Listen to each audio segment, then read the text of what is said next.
കാട്ടിൽ കടുവകൾക്കൊരു ടെറിട്ടറി ഉണ്ട്. ഒരു മെയിൽ ടൈഗർ ആയിരിക്കും മെയിൻ ടെറിട്ടറി, അതിന് ഡോമിനൻറ്റ് മെയിൽ എന്ന് പറയും. പിന്നെ ഡോമിനൻറ്റ് ഫീമെയിൽസ് ഉണ്ട്. അപ്പോൾ ഒരു മെയിൽ ടൈഗറിൻ്റെ അണ്ടറിൽ ഒരു 3-4 ഫീമെയിൽസ് സാധാരണ കാണാറുണ്ട്. ഒരു 50 സ്ക്വയർ കിലോമീറ്ററിനകത്ത് ഒരു 16 കുഞ്ഞുങ്ങളുണ്ട്. 2 വർഷം കഴിയുമ്പോഴത്തേക്കിന് കുഞ്ഞുങ്ങൾ വലുതായിട്ട് അവർക്ക് പിന്നെ ടെറിട്ടറി തേടണം, പുതിയ ടെറിട്ടറി. കാരണം അവരുടെ അമ്മയും അച്ഛനുമാണ് അവിടെ റൂൾ ചെയ്യുന്നത്.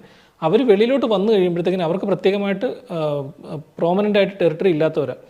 അപ്പോൾ ആ കടുവകൾ പിന്നെ പുതിയ ടെറിട്ടറി തേടി പോവും. അപ്പം ഒരുപക്ഷെ ഗ്രാമപ്രദേശത്തിനടുത്തുള്ള സ്ഥലത്തോ അല്ലെങ്കിൽ അധികം കടുവകളില്ലാത്ത സ്ഥലത്തോട്ട് മാറും. അപ്പോൾ അങ്ങനെയുള്ള കടുവകളെ നമ്മൾ ട്രാൻസിയൻസ് എന്നോ ഫ്ലോട്ടേഴ്സ് എന്നൊക്കെയാണ് വിളിക്കുന്നത്. കടുവകൾ മനുഷ്യനെ ഓൺ ഫുട്ടിൽ കണ്ടു കഴിഞ്ഞാൽ, നമ്മൾ നടന്നു പോകുമ്പോൾ ഒരു കടുവ നമ്മുടെ നേരെ നടന്നു കഴിഞ്ഞാൽ കടുവ ടെറിഫൈഡ് ആണ്. ഒരിക്കലും കടുവ മനുഷ്യന് നേരെ നിൽക്കില്ല, അവർ ഓടിപ്പോയി. ഞാൻ ഒത്തിരി പ്രാവശ്യം കണ്ടിട്ടുണ്ട് നടന്നു പോകുന്ന ആൾക്കാരുടെ നേരെ അവിടുന്ന് കടുവ നടന്നു വരുമ്പോൾ കണ്ടിട്ട് കടുവ ഓടിപ്പോണേ.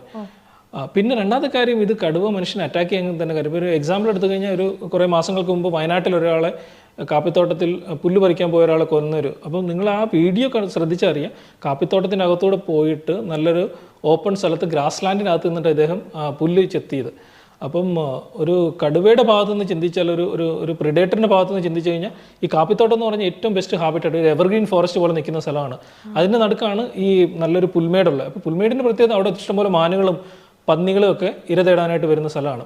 അപ്പോൾ അങ്ങനെ ഒരു സ്ഥലത്ത് ഇദ്ദേഹം ഒറ്റയ്ക്ക് പോയിരുന്നിട്ട് പുല്ല് ചെത്തിയത് കൊണ്ടായിരിക്കാം, പന്നിയായിട്ടോ മറ്റു മൃഗമായിട്ടോ തെറ്റിദ്ധരിച്ചിട്ടായിരിക്കും അവന് പക്ഷേ ഈ കടുവ ആക്രമിച്ചെന്നാണ്. ഈ കടുവകൾ ഒരു പ്രാവശ്യം ഒരു മനുഷ്യനെ പിടിച്ച് തിന്നു കഴിഞ്ഞാൽ കടുവയ്ക്ക് മനസ്സിലാവും നമ്മളാണ് ഏറ്റവും വീക്കസ്റ്റ് ആയിട്ടുള്ള പ്രേ. മൃഗങ്ങളെ പോലെ നമുക്ക് മാനുകളെ പോലെ ഓടാൻ പറ്റത്തില്ല, കുരങ്ങളെ പോലെ മരം കയറാൻ പറ്റില്ല, ശക്തിയില്ല, ആനകളെയോ കരടിയെ പോലുള്ള ശക്തിയില്ല, നമുക്ക് മീനുകളെ പോലെ വെള്ളത്തിൽ നീന്താൻ പറ്റില്ല. ഈ ഉള്ള ആനിമൽ കിങ്ഡത്തിൽ ഏറ്റവും വീക്കസ്റ്റ് ആയിട്ടുള്ള ആനിമൽസുമായിട്ട് മറ്റു ആനിമൽസുമായിട്ട് കമ്പയർ ചെയ്യുമ്പോൾ ഏറ്റവും വീക്കസ്റ്റ് ആയിട്ടുള്ള ആനിമൽസാണ് കടുവകളുടെ പ്രത്യേകത. ഇപ്പോൾ കടുവ ഒരു മാനയെ കൊന്ന, അല്ലെങ്കിൽ ഒരു നാട്ടിൻപുറത്തൊക്കെ ഇറങ്ങിയിട്ട്, അപ്പോൾ നമ്മൾ നാട്ടിലെ ആയിട്ട് കമ്പയർ ചെയ്ത് കഴിഞ്ഞാൽ, നാട്ടിൻപുറത്ത് ഇറങ്ങിയ ഒരു പശുവിനെ കൊന്നു കഴിഞ്ഞാൽ, പുലിയാണെങ്കിൽ സാധാരണ അതിൻ്റെ വയറ് പിച്ച് കീറിയിടും, എന്നിട്ട് കുടലൊക്കെ എടുത്ത് വെളിയിലിട്ടിട്ടാണ് അവിടെ നിന്നാണ് ഭക്ഷണം കഴിച്ചു തുടങ്ങുന്നത്. പക്ഷേ കടുവയാണെങ്കിൽ ഇതിനെ കടിച്ചു കൊന്നിട്ട്, സഫക്കേറ്റ് ചെയ്ത് കൊന്നിട്ട് അതിൻ്റെ റം പാർട്ട് തുടയിൽ നിന്നാണ് കഴിച്ചു തുടങ്ങുന്നത്. അപ്പോൾ ആ തുടയിൽ നിന്ന് കഴിച്ചു തുടങ്ങിയിട്ട് പാർട്ട് ഉണ്ടെങ്കിൽ ഒറ്റ നോട്ടത്തിൽ തന്നെ അത് കണ്ടാൽ മനസ്സിലാക്കാൻ പറ്റും. 99% നമുക്ക് ഉറപ്പിക്കാൻ പറ്റും അതൊരു കടുവ കഴിച്ചതാണ്. പക്ഷേ ഈ വയറ് പിച്ച് കീറിയിട്ടിട്ട് അവിടെ നിന്ന് കഴിച്ചിട്ടുണ്ടെങ്കിൽ നമുക്ക് മനസ്സിലാക്കാം അതൊരു പുലി.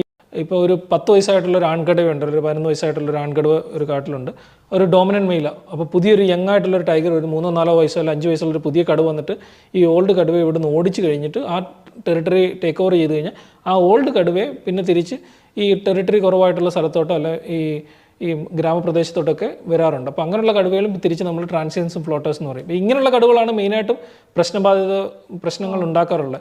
മനുഷ്യൻ്റെ അടുത്ത് ഹ്യൂമൻ ഹാബിറ്റേഷന് വരികയും അവരുടെ ക്യാറ്റിൽ ലിഫ്റ്റ് ചെയ്യുകയും ചിലപ്പോൾ മനുഷ്യരെ കൊല്ലാറുള്ള കടുവകളൊക്കെ ഇങ്ങനെ ട്രാൻസിയൻസും ഫ്ലോട്ടേഴ്സും ഉള്ള